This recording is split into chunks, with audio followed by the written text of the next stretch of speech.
जी part 2 start हो गया है। ओह ब्रेक नहीं दी, चले एक मिनट पार्ट 2 को पॉज कर लेंगे जी। एंट्री करा दें DTL/A का अकाउंट क्रेडिट DTE, तो DTE डेबिट DTL/A क्रेडिट कितने से 8 से, तो रिकॉर्ड हुआ रिवर्स हुआ, आज रिवर्स मतलब पहले माइनस किया और फिर आगे चार्ज हो गया। तो ये इसी तरह से ही चलता है डेफर्ड टैक्स।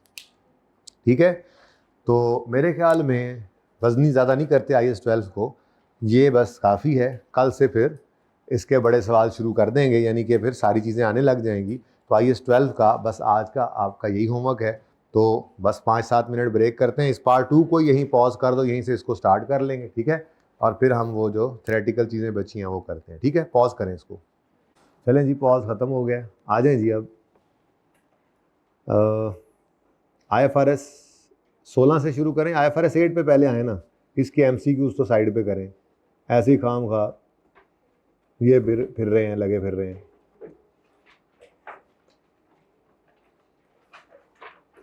दो तीन सवाल भी थे इसके।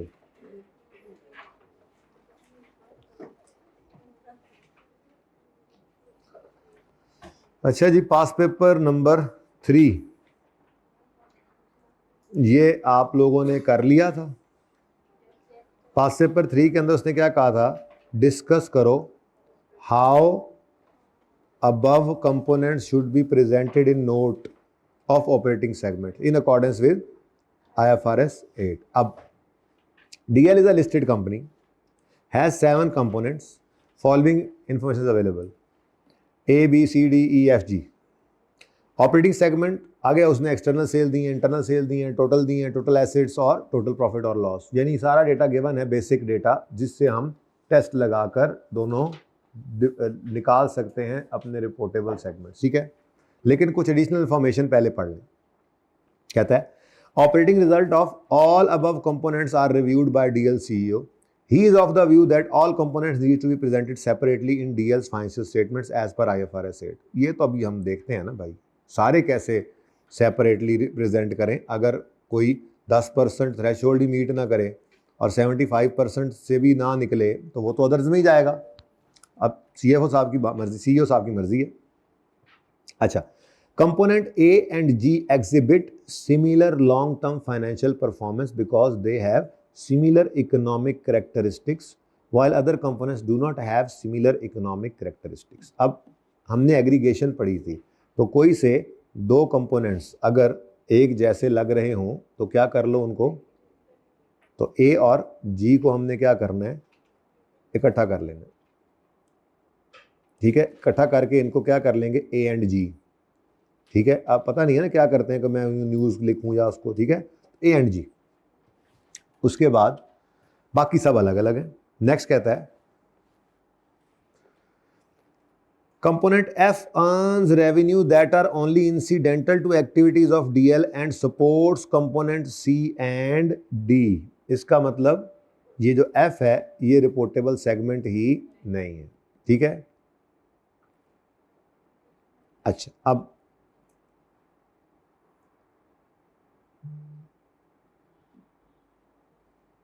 चलें जी, अब शुरू करते हैं काम। मेरे ख्याल में छोटी सी वर्किंग फटाफट कर लेते हैं, फिर जाके यहाँ से ज़बानी देखकर जाके सोल्यूशन को आपने पढ़ लेना है। ठीक है, तो वर्किंग 1 हम करते हैं जी, बेसिक डेटा की फटाफट।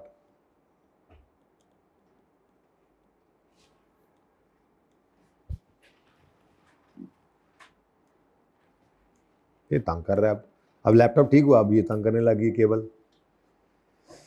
A एंड G को मसला, अच्छा उसके बाद B है, C है, D है, E है, F नहीं है, और फिर टोटल आ गया। ठीक है जी, तो A and G, B, C, D, E और टोटल थोड़ा आगे आगे आना पड़ेगा इनको।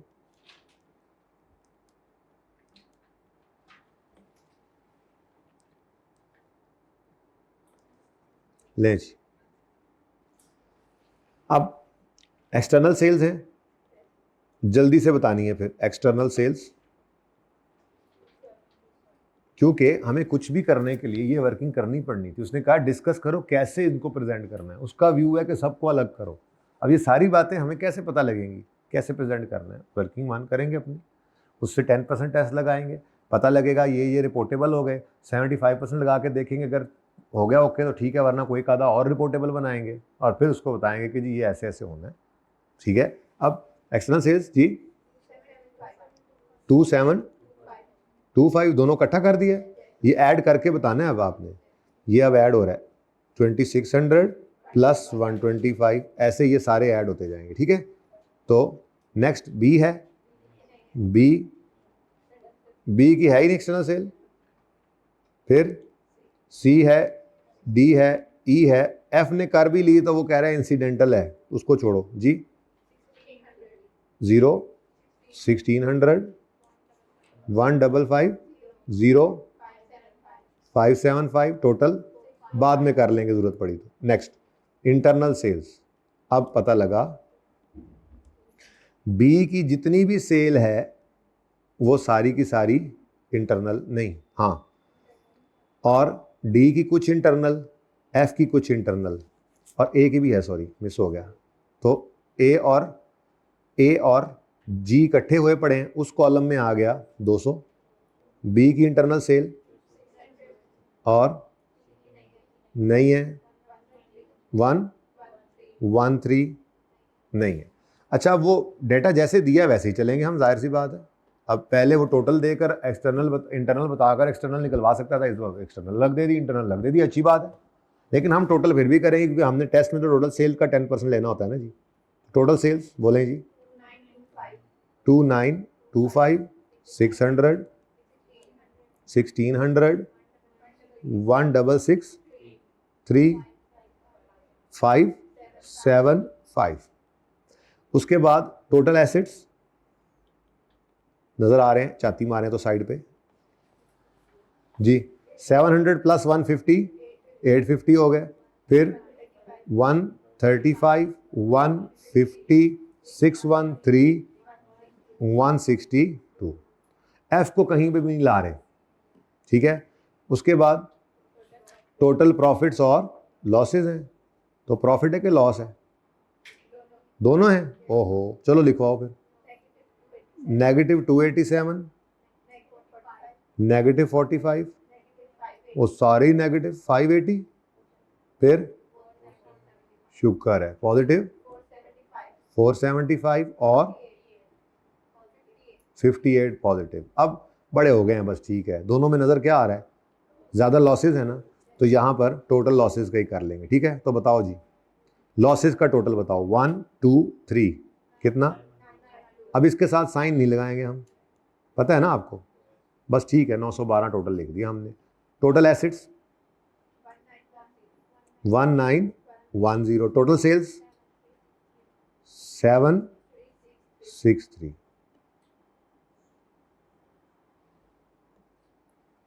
ब्लू वाले टेस्ट, ठीक है, 10% total sales, total assets, total profits और लॉसेज में से जो हायर हमने ले लिया, तो working number 2 10% test, 10% of total sale, 10% of total assets, 10% of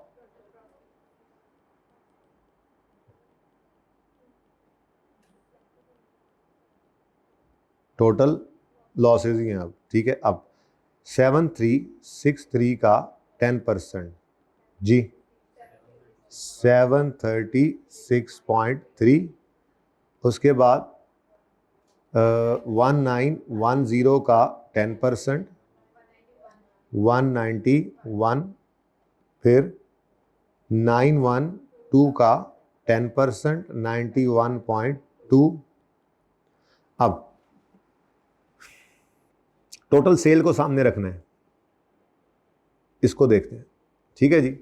अब 763 से ए एंड जी की सेल ज़्यादा है, रिपोर्टेबल जी, बी सी डी, अच्छा बी लिख कर काट चलें, सी, उसके बाद डी और ई भी नहीं है, ओके, तो ये 3 बन गए। टोटल एसेट्स की तरफ आए 191, अब ए एंड जी, फिर सी है नहीं, डी है यस। ई है नहीं, चलो ये इधर से नहीं आया। फिर 10% ऑफ टोटल लॉस 91.2। अब प्रॉफिट और लॉस को देखते जाओ। ए एंड जी लॉस ज़्यादा है तो क्या हुआ है, बस ठीक है। 45 सी नहीं आया। फिर डी है, बोलो। बी नहीं आया ना, बी नहीं आया, ओके सी है, सॉरी सी 580 बिल्कुल है। डी ई नहीं। इसका मतलब यही ए एंड जी बना एक, दूसरा सी और तीसरा डी। यहां से ये तीन तो आइडेंटिफाई हो गए। अब कंफर्म कर लें कि ये तो working 3 75% of external sales test.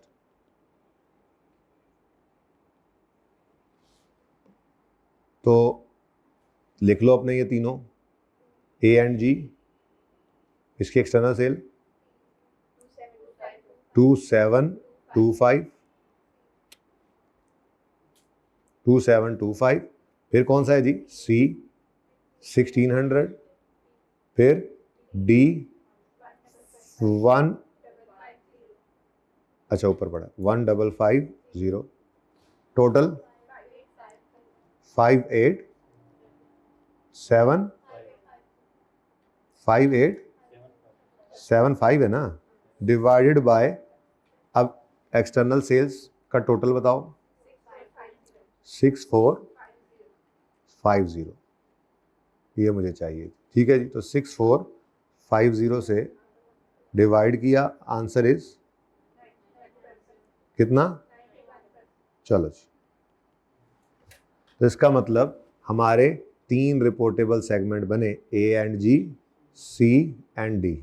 ठीक है जी, ओके। अब ये सारी बातें इसको बता दें, जरा पढ़ लें अब इसको जाके। हमने क्या किया है जी, काबिल ज़िक्र काम क्या किया है, एग्रीगेशन की है। दूसरा काबिल ज़िक्र काम क्या किया है, एफ सिर्फ अर्न कर रहा है इंसिडेंटल रेवेन्यू, ठीक है, to the activities of DL, और सिर्फ सपोर्ट कर रहा है, ठीक है। तो इसलिए इसको हमने इग्नोर किया है, ये ऑपरेटिंग सेगमेंट नहीं है। और उसके अलावा हमने सी और डी, ए एंड जी, सी और डी को क्या कहा है जी, ये हमारे रिपोर्टेबल सेगमेंट्स हैं। ठीक है जी, ओके। अब यही वाली बातें उसको बता देनी है, हम जाके देख लें सोल्यूशन। अब पिक्चर लेनी है, जल्दी लो। ये कौन सा क्वेश्चन है, पास पेपर 3।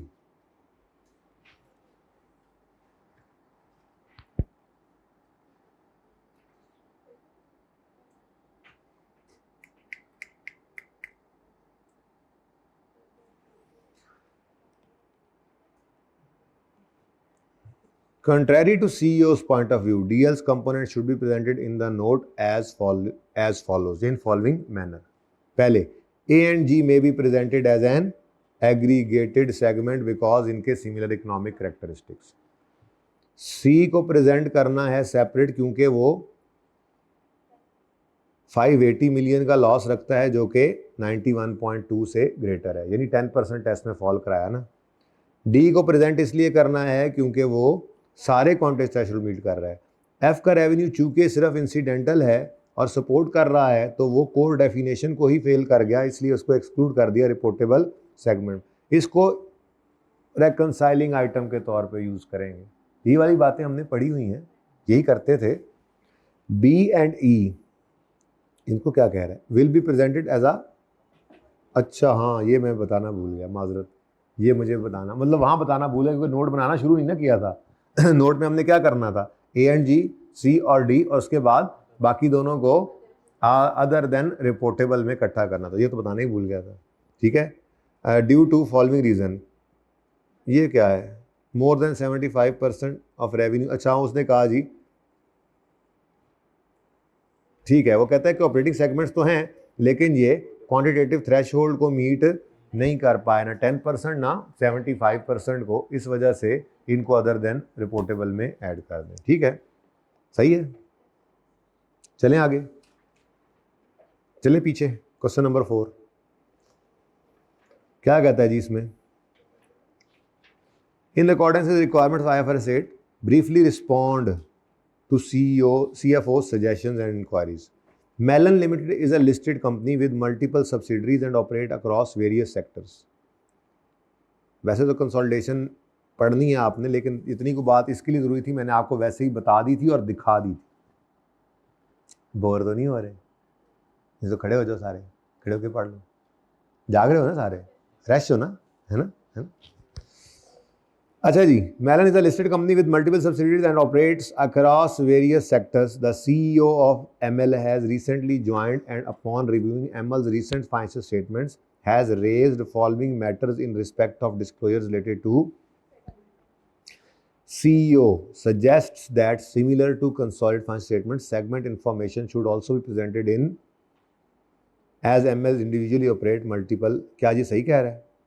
CEO क्या कह रहा है जी कि similar to consolidated financial statement separate के अंदर भी ये सेगमेंट रिपोर्टिंग का नोट दे दें, क्योंकि वो सेपरेटली, यानी कि ये इंडिविजुअल जो है, सब्सिडरी नहीं बल्कि इंडिविजुअली भी ये ऑपरेट कर रहा है डिफरेंट सेगमेंट।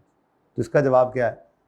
अब नो नहीं लिखना, बल्कि आपने वो वाली लाइन लिखने की कोशिश करनी है अपने अल्फाज में, 1-2 नंबर के लिए, ठीक है? तो आप क्या कहोगे कि when a company presents consolidated financial statements as well as separate financial statements in a single set, then operating segment note is required to be presented only in consolidated financial statements. ठीक है? Therefore we disagree with, we ना कहना होगा कि सारा मशवरे करके कर रहे हैं पर्चे में, I disagree with the suggestion of CEO. ठीक है जी, सही है? अब बोलो next. The CEO proposes that a new segment should be disclosed separately as an operating segment, even though it would not meet 10% threshold at next year end. The segment has recently started operation and expected to become significant. क्या कह रहा है? Propose कर रहा है कि new segment को separately disclose करो as operating segment. Separately operating segment तो चलो हो सकता है कि अभी वो येट टू अर्न रेवेन्यू है, लेकिन रिपोर्टेबल ऑपरेटिंग सेगमेंट होने के लिए उसको 10% टेस्ट या 75% टेस्ट पास करना चाहिए, अनलेस कि वो ऐसी बात लिख देता कि ये बहुत सिग्निफिकेंट है और हम चाहते हैं, एक गुंजाइश थी ना थोड़ी सी कि आपको स्टिल लगता है कि कोई आपके लिए कंटिन्यू सिग्निफिकेंस रखता है, तो थ्रेशोल्ड मीट हुए बगैर भी आप कर सकते हो, लेकिन ऐसी लाइन भी नहीं लिखी। बल्कि भाई क्या कह रहा है? भाई कह रहा है इसको ऑपरेटिंग सेगमेंट बना लो, it would not meet the 10% threshold. नहीं, मेरे ख्याल से तो वॉलंटरी डिस्क्लोजर सिर्फ तब होता है जब आपको लगे कि ये सिग्निफिकेंट होगा इन फ्यूचर। ऐसी कोई लाइन लिखी हुई?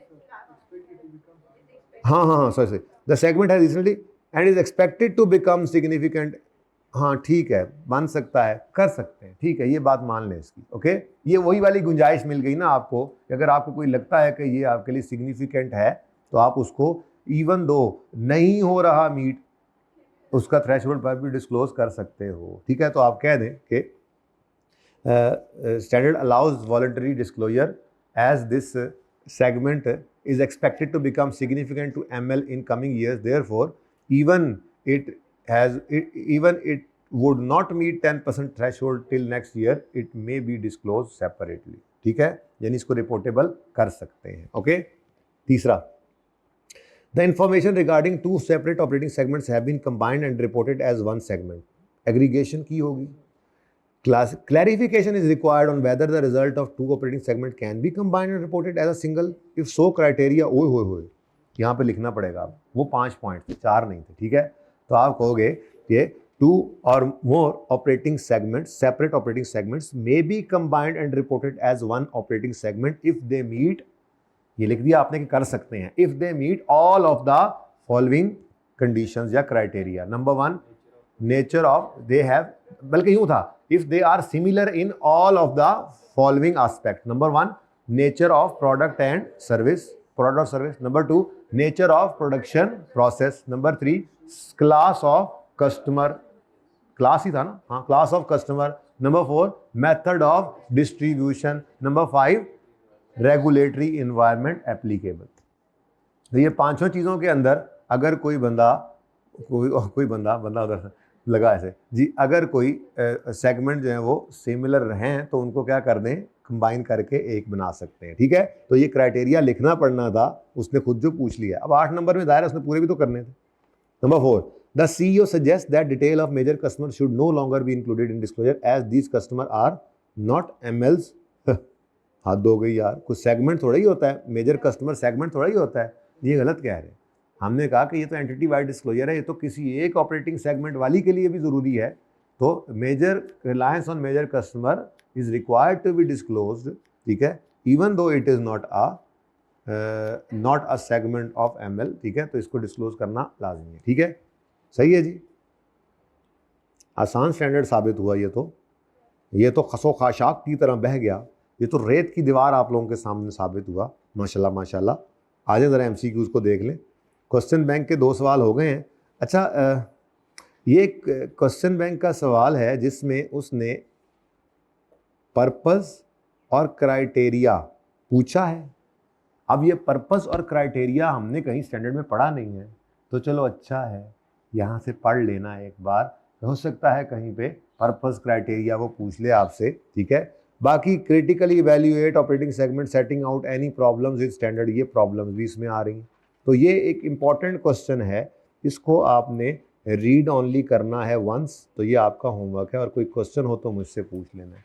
एहतियात के दर्जे में रहते हुए एक बार इसको पढ़ लें, आजकल तो पढ़ सकते हैं ना, आजकल तो खुला टाइम है, आखिरी महीने में सब कुछ पढ़ना होगा, आजकल तो इसी चैप्टर को पढ़ना है सिर्फ, हैं जी, तो पढ़ सकते हैं, एक बार पढ़ लेना, थोड़ा आइडिया हो जाता है, कभी लिखना पड़ जाए तो, ठीक है। रिवीजन में फिर एक आधी दफ़ा फिर इसको देख लेना। अच्छा, चौथा सवाल रीड कर लेने में हर्ज नहीं है, लेकिन मेरे ख्याल में तीसरा बहुत अहम है, ज़रा उसको पढ़ लीजिएगा ध्यान से। चौथे में वो सारा स्टैंडर्ड छापा होना उन्होंने, usefulness of segment, refer part A of previous question number 3, ठीक है जी, वहीं से ही, और फिर ये सारे पैरास वो ऊपर जो पढ़ के आए हुए हैं, तो इसकी ज़रूरत नहीं है, बस ये आपको पता है। MCQs एंड से शुरू किया करते हैं हम, आपको पता है। अच्छा जी, कोई 1-2 करा दूं बरकत के लिए, फिर उसके बाद पूछता जाऊंगा, ठीक है, तेजी से करना है। कितने बच्चों ने अटैम्प्ट किए? नहीं, फिर कराने ही पड़ेंगे। कितनों ने अटैम्प्ट किए दोबारा बताएं। क्या मतलब, मैंने कराने हैं इसलिए आप क्यों करें, साथ मिलकर करेंगे, टाइम ज़ाया होगा, उधर हम घर पे करें वो भी कराएगा, है ना।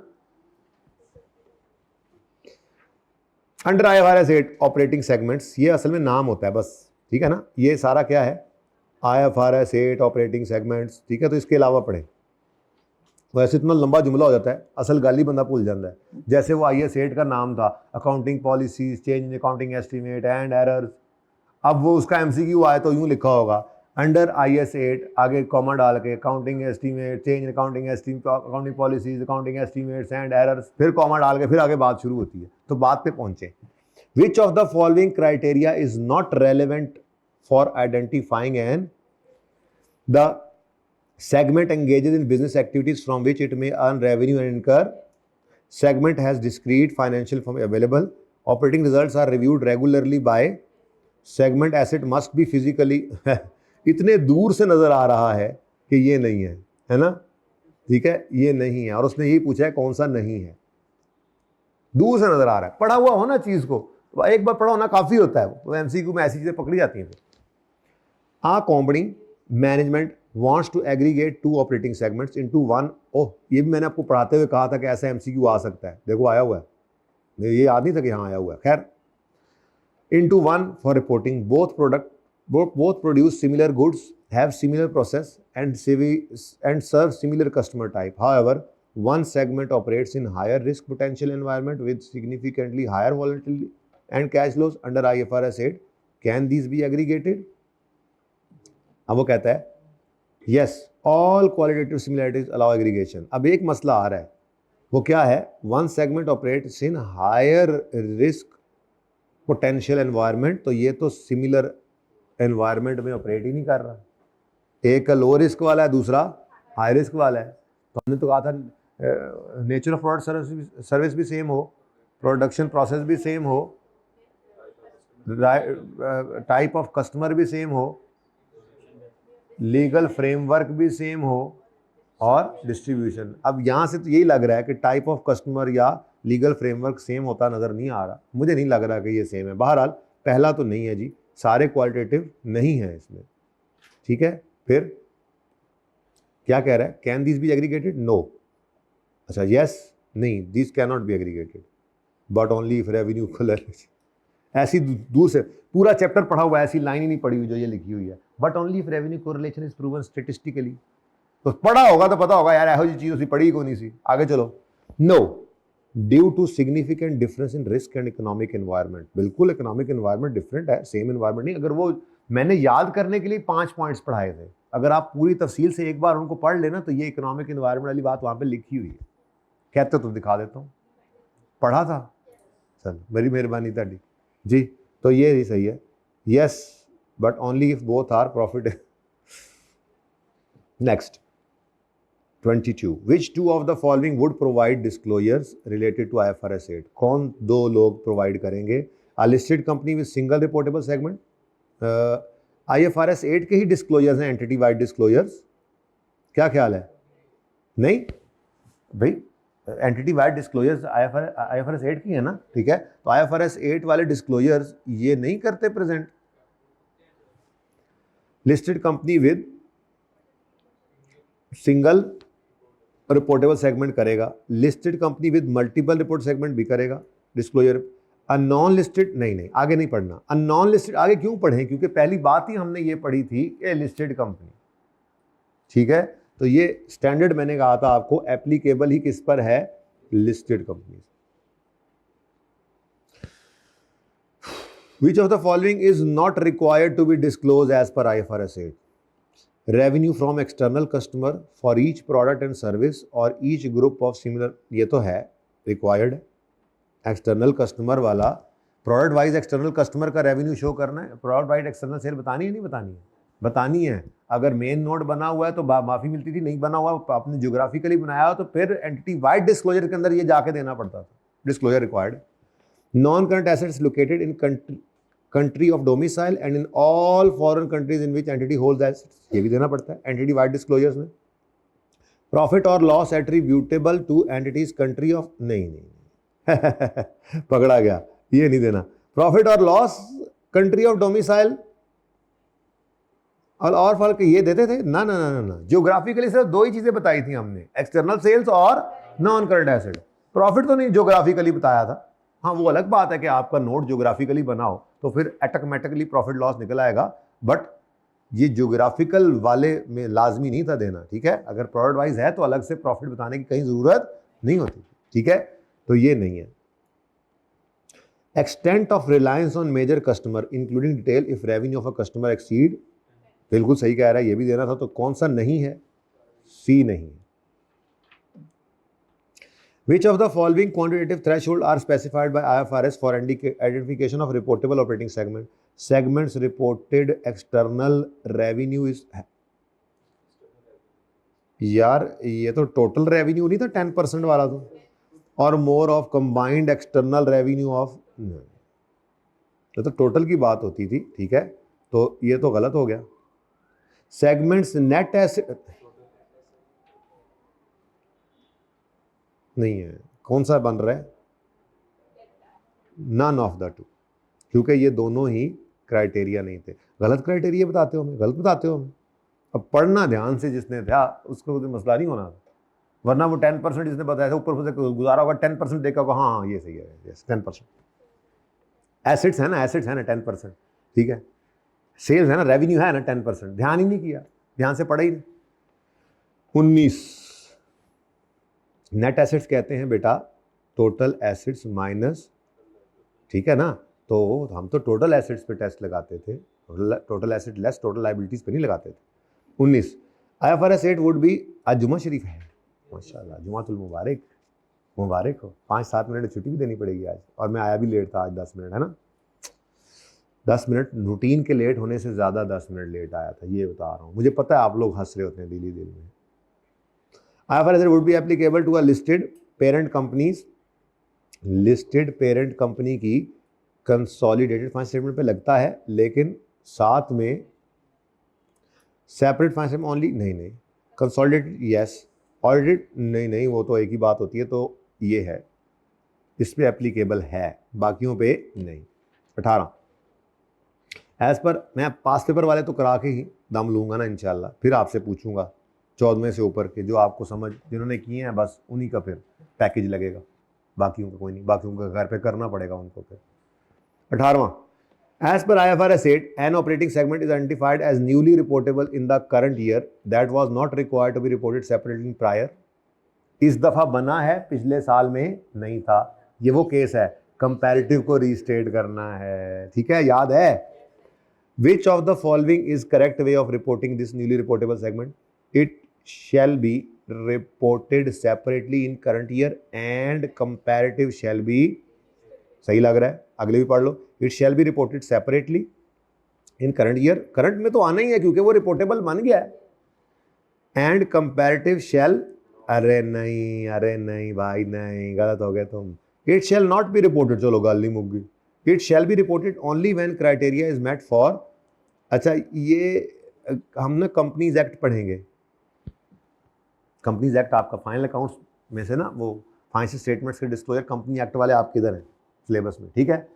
तो उसमें ना वो small size entity, medium size entity, large size entity वाला एक होता है क्राइटेरिया, उसमें ना एक जगह लिखा हुआ है कि मिसाल के तौर पे आप लार्ज मीडियम साइज से लार्ज साइज में चले गए हैं तो जब तक 2 कंसेक्टिव ईयर्स आप ना रहें उस क्राइटेरिया के ऊपर, तब तक आपने क्लासिफिकेशन अपनी कंपनी की चेंज नहीं करनी होती। तो वो बच्चों ने पढ़ा होता है तो वहाँ से धोखा लग सकता था, इसलिए धोखे के लिए उसने ये बात लिखी हुई है। IFRS 8 में तो ऐसी कोई बात लिखी हुई नहीं है, ठीक है। तो कौन सा वाला ठीक है?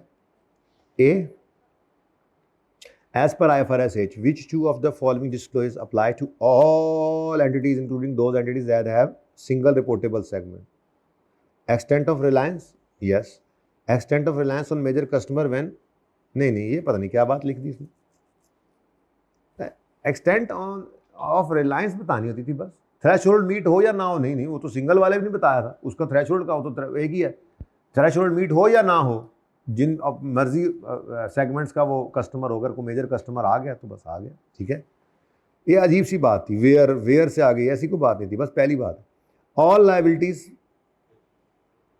Liabilities payable in Pakistan and non current assets located in Pakistan and, ये क्या है, वो हमने देखा था ना, वो फास्ट केबल के पता नहीं स्टार केबल कौन सी केबल थी, पाकिस्तान केबल, किसी केबल वाली फाइनेंशियल स्टेटमेंट्स का एक एक्सट्रैक्ट था जिसमें उसने बेचारा यूँ बता रहा था कोई नॉन करंट एसेट बाहर नहीं है, कोई मेजर कस्टमर नहीं है हमारा, यहाँ तक बताना पड़ रहा था उसको, ठीक है।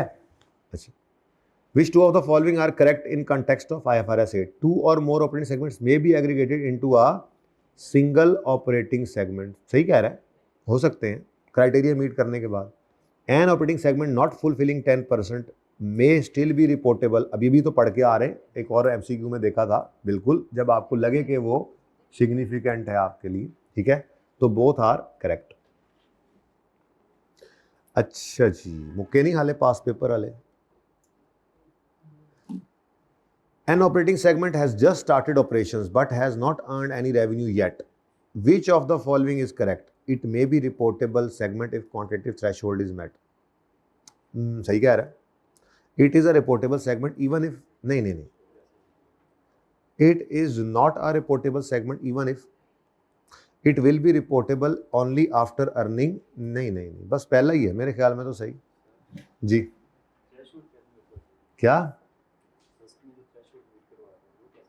It may be reportable if threshold is met, क्या मतलब थ्रेशोल्ड मीट नहीं हो सकता तो एसेट्स भी नहीं लगे होंगे, मैंने ये बताया था पहले दिन, रेवेन्यू ज़ीरो भी है तो काम तो तकरीबन शुरू होने के करीब है या हो गया है शुरू, तो एसेट्स तो लग गए होंगे, इंस्टॉल हो गया होगा प्लांट, मशीनरी, बिल्डिंग बन गई होगी, फैक्ट्री 2 साल में लगी है जाके, अभी अर्निंग शुरू करेगी, एसेट्स तो आ चुके हैं ना।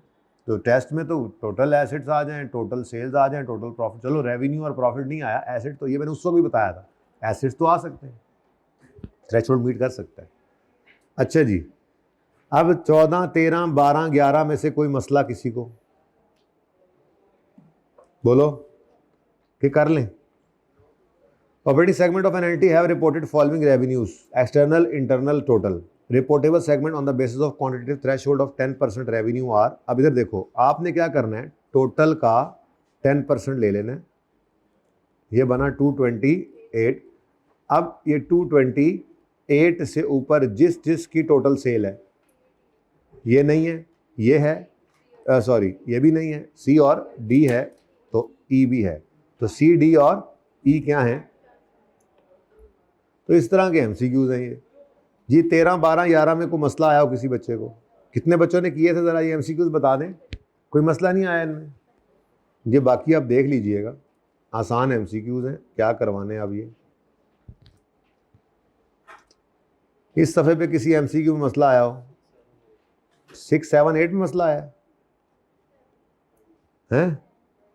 9 में नहीं मसला आया? 9 में क्यों नहीं आया? 9 में भी आना चाहिए था फिर तो।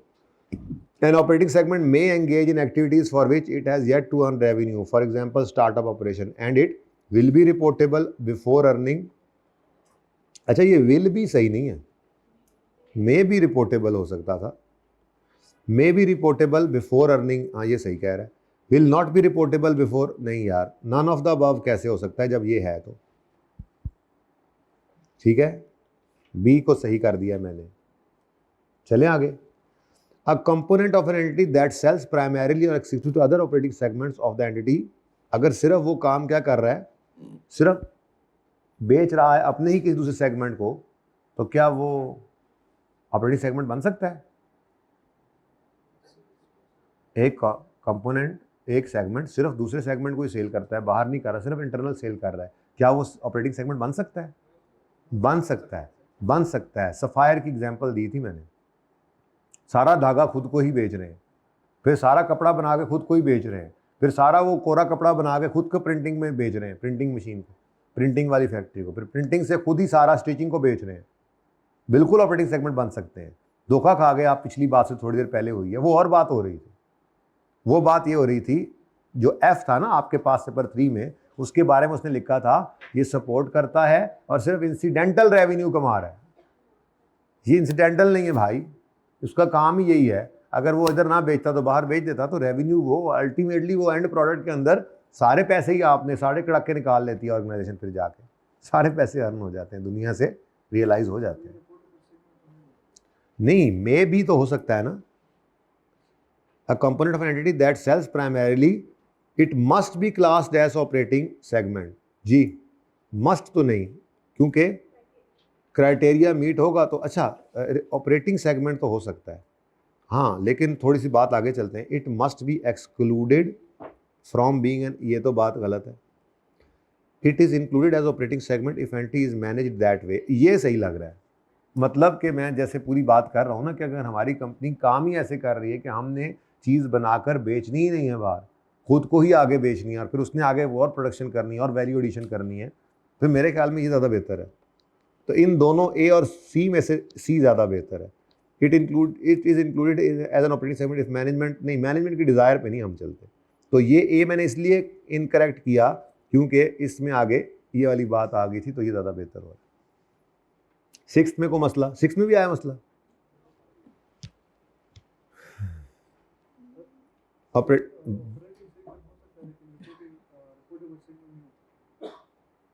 नहीं, हाँ ऑपरेटिंग सेगमेंट हो सकता है। रिपोर्टेबल तो तब बनेगा जब तक क्राइटेरिया मीट करेगा, तो यहाँ पे उसने रिपोर्टेबल की तो बात ही नहीं की।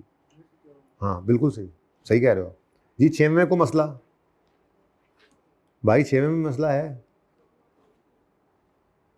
ऑपरेटिंग सेगमेंट, अच्छा नहीं है। 5वें में पहले सफ़े वाले MCQs में नहीं है, यानी आप छुट्टी करना चाह रहे हैं आप, है ना जी। 3 वेरी इंपॉर्टेंट, ये पूछना चाहिए था, लेकिन मैंने ना ज़बानी कलामी एक जगह बताया था आपको, ये भी मैंने कहा था स्टैंडर्ड में तो कहीं नहीं लिखा हुआ, लेकिन एक MCQ के अंदर ये लिखा हुआ है कि अगर आप चाहें तो आप हेड ऑफिस के खर्चों को किसी रीजनेबल बेस के ऊपर हर ऑपरेटिंग सेगमेंट को एलोकेट कर दें, तो ये मुमकिन है, इसमें कोई हर्ज नहीं है। कहीं स्टैंडर्ड में नहीं लिखा हो, बस एक प्रैक्टिस है, क्योंकि कोई अनपॉसिबल बात तो नहीं है, इम्पॉसिबल होता है। अच्छा चलो sorry. Head office expenses can be allocated to segment on a reasonable basis, ठीक है जी, सही है। मस्ट नॉट बी एलोकेटेड, ऐसी कोई बात नहीं, मस्ट बी एलोकेटेड वाली बात भी नहीं है, मस्ट नहीं है, ज़बरदस्ती नहीं है, बस ठीक है, कैन बी, ठीक है जी। दूसरा और पहला ओके। चले, IAS 12 की सिर्फ उतनी सी ही रिवीजन जितना आपने किया है, और IFRS 16 के MCQ सारे हो गए हुए हैं? बोलो, नहीं हुए? आपने करने अगर नहीं हुए तो मैंने अब वो कल चलाना है, लेकिन इसमें ज़रा देख लीजिए पेज नंबर 5 के बाद ये मैंने जो पढ़ाना है ये आपने पढ़ना है पहले, ठीक है? तो 6, पेज नंबर 6 से लेकर